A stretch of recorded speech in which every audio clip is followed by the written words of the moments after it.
to support Belle and Donnie. No? So, anong reaction mo after watching the Oh movie? my God, I loved it. I loved the movie. Sabi ko nga kanina, I know na this is their last project for now.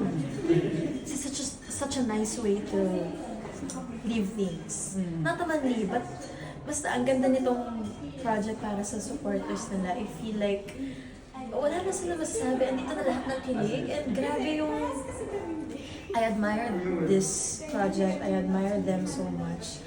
Kasi iba yung depth and iba yung I've never seen them like this. This is their most mature, I would say. Obviously, no, nakita nyo naman ang mga nakita ko. But this is their most matured. And yun nga, iba yung depth, yung bigat ng kwento. And they did it so wonderful. Was there anything na you found relatable Oh, yeah. or striking? Ano, Yeah. ano yung safe i-share na parang you find? Ako when si Sir Effie started talking to Belle about how selfless her character is, si Cheska, how selfless yung character, hindi na niya namamalayan na she's dimming her own light to make her partner shine. That really stuck with me. Not because it's something I would do, but because napapaisip ako na, would I do that? She's better than me for real. But yun, I loved everything. And sobrang bilib ako sa acting. And I know this woman is amazing. But nagulat ako kay Donnie. Sobra akong tinamaan sa scenes ni Donnie. Especially in the scenes where he doesn't say anything. Yung raw emotion lang. Ganda yun. Panoorin ko to. Oo. And yung itatanong ko, ano nga ba to? Would you say it's difficult if nasa same field ang partner? I know. Ang hirap ng partner mo pero nagiging competition. When the whole world is pitting you against each other. Yung kayong dalawa wala kayong beef, but external factors are starting to pit you against each other. It sucks and sometimes napapawakas ka na talaga. But yun, amazing. Pero anong natutunan mo rin sa experience na yun? Here? Or what do you mean? Parang may takeaway ka ba from the Well, I am not so similar to Cheska. I am not as selfless as her. Selfless siya talaga. I'm not saying I'm selfish, but I'm gonna put me first. It's just that siguro I have my goals and my priorities, and I'm really not the type of person who would I will not allow myself to become smaller for someone else. I stand my ground. Speaking of not going to dim your light, ngayon you continue to shine after your face, meron yung vertical drama mo. Ano masasabi mo, sobrang successful? Ay, thank you Lord. Yun po ang masasabi ko. Hallelujah, praise the Lord. I'm so grateful. Talagang grabe yung outpour ng blessings. Sobrang nagpapasalamat talaga ko talaga. I'm so thankful for the trust na binibigay sa akin ng network ng ABS-CBN ng I-1. Yung Star Magic, of course, lahat ng guidance nila. And I'm just grateful. I feel like slowly everything's coming to place. Did you feel fear nung alam mo na you'll be partnered with another leading man? Parang I was just in that point talaga na I was ready for change.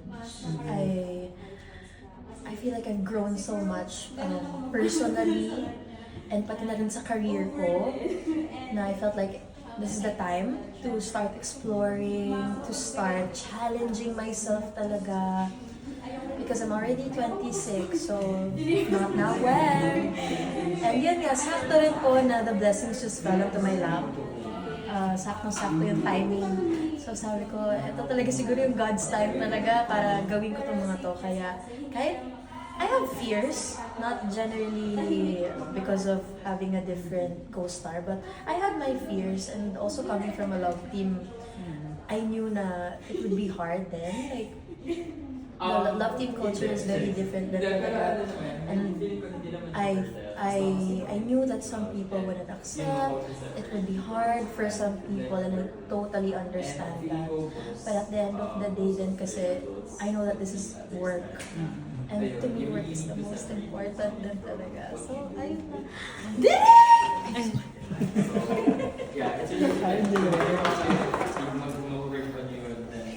Talaga po. Thank you. Grabe naman. Sexy nito. Ano ba yan? I'm just not really Thank you. sorry po talaga. Pero ano na masasabi mo sa Wala ano masasabi mo sa shippers niya ni Jello ngayon? Thank you lang din po. Thank you so much. Sa totoo lang, inaasar na nga ako ng mga iba kong co-actors or basta yung mga tao sa team ko kasi talagang exploration ang word of my life right now. Talagang I'm working with so many different people. Ang saya din. Pero this one with Jello, it's giving. It's very vibey. Yun nga sabi ko eh. Parang, ano lang, magaan lang siya. So I'm very thankful kasi they're really making it a very healthy and positive environment for us. Happy shipping lang sila. Kasi alam naman din nila na I'm working out with different actors and Misbehave next. From PCG to Misbehave. And who knows? What else? So, ayun. Vibes lang. Happy. So how are you handling naman? Nagsasabay ba yung mga projects mo now? Or Opo, tapos na I ba? was, well, yung PCD down naman ako, but I was doing it every other day with Miss B. So kamusta naman yung pagka-busy mo? Happy ka I na love sa- it. I love it talaga. Feel ko po. Hindi ka naman nahihirapan sa pag-switch ng mga characters. In fairness, yung character ko po sa TCD is totally different from my character in Misbehave. But I'm just grateful din na yung directors ko po ay sobrang alalay talaga sa akin. They're making things so much easier for me talaga. But it's good naman po. Thankfully, hindi ako sobrang nahirapan. So from sweet sa TCD, ano naman From yung- baliw-baliw sa TCD. Ano ako dun, hindi ko rin alam ano ako dun. Kakaiba. Ibang Alexa din. Tapos sa Behave. Misbehave, ano naman. Si as Marla naman na very prim, very proper, genius. Ibang-iba. But it's fun. I mean, doon natetest yung versatility ko as an actor and I really love the challenge. Would you like to invite everyone sa mga projects? First of all po, I would like to invite you all to catch Tayo sa Wakas. Showing na po this May 27 in theaters nationwide. Please watch it. It's such a good watch. And their best, if I may say. Thank you po. Thank you so much. Thank you.